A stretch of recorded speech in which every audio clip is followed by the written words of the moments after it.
Universal Encyclopedia, Volume 5, page 106. Catholic Church, term generally applied to the divine society founded by Jesus Christ. Pangutan na, nadungog din mo wala?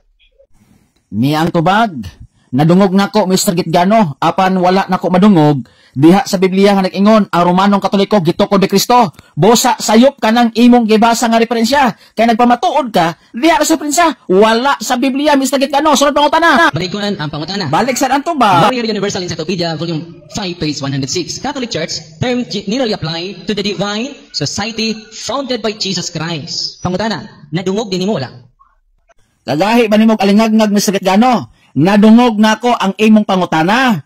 Usbon nako ang tubag ha. Nadungog nako apan wala nako madungog nga ang Biblia nag-ingon gitukod ni Kristo ang Romanong Katoliko. So pangutana ka ng lisod. Kasayod ng pangutana Mr. Gitgano. No? Pangutana imong ikotlo ang buhat 1:14 nga dunay 120 persons were gathered there. There is a new book of knowledge. The history of the Roman Catholic Church began in upper room in Jerusalem almost 2,000 years ago. About 120 persons were gathered there. Dili ba tukma ang history sa imong gikutlo nga buhat 1:14 nga dunay 120 persons were gathered there? Yes or no? Niyang tubag Mr. Gitgano, wa gid ma mutukma sa referensya nga imong gibasa ang bersikulo ang gibasa kay ano? Wala magsulti ang bersikulo Romanong Katoliko gitukod ni Kristo. Wala nga layo kay sa tinuod kanang inyong pag-assume nga kamoy tinukod ni Kristo. Busa na tubag ang sayon nimong pangutana Mr. Gitgano. Encyclopedia International, Volume 15, page 520. Roman Catholic Church, there are two equally valid definitions of the Catholic Church. Comparable to the twofold nature of Jesus Christ, its founder. Pangutana, nadungog din mo wala? Luya po ni pangutana sa pari. Oy, balik-balik nadungog mula pero nga Mr. Gitgano, akong tubagon.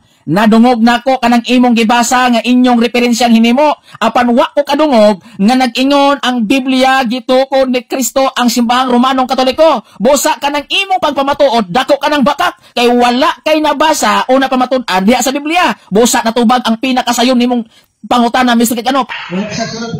Sunod pangutana, nasayod ba ka nga ang official name sa Roman Catholic is One Holy Catholic Apostolic Church? Yes or no? Nasayod ka wala?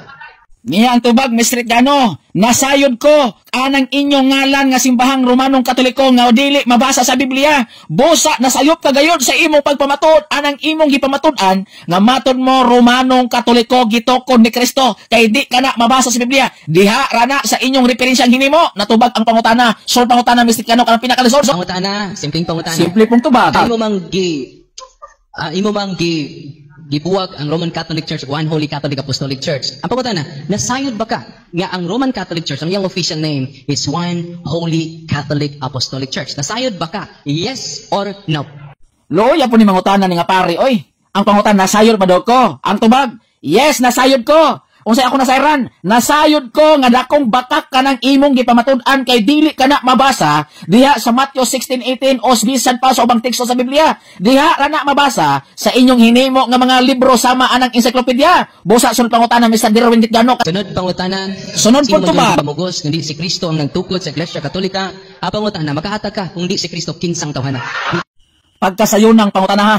Makahatag ba ko kung kinsang tawhana ang nagtukod sa Romanong Katoliko kung dili si Kristo? Yes, makahatag ko. Kabalo mo, kung kinsa nagtukod sa mga Katoliko, ang author anang inyong encyclopedia, Mr. Gitgano. Kaya kung walay author nga nagsulat anang inyong encyclopedia nga matod niya, gitukod ni Kristo ang simbahang Romanong Katoliko, dili mo lugwa kanang Romanong Katoliko. Busa, klaro, Mr. Gitgano, ang inyong magtutukod sa inyong simbahang Romanong Katoliko, kana lang nagbuhat sa inyong libro nga mo ang inyong encyclopedia.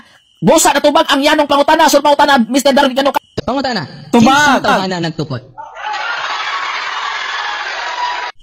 Tubag, sa balik-balik ang pangutana, kinsay tawhana nagtukod? Ang nagtukod sa Roman Katoliko, ang nagsulat anang inyong libro nga gitawag encyclopedia. Kaya kung walay encyclopedia, walay Romanong Katoliko. O di mo makapruiba diha sa Biblia nga Romanong Katoliko gitukod ni Kristo. Busa, klaro, Mr. Gitgano, nga ang inyong magtutukod, mao ang nagsulat anang inyong hinimo nga libro. Natubag ang pangutana, kay dili man ka makatugan sa founder sa Iglesia Katolika, buot pasabot nagsumpak-sumpak ka diri nga wa kay dala nga dokumento.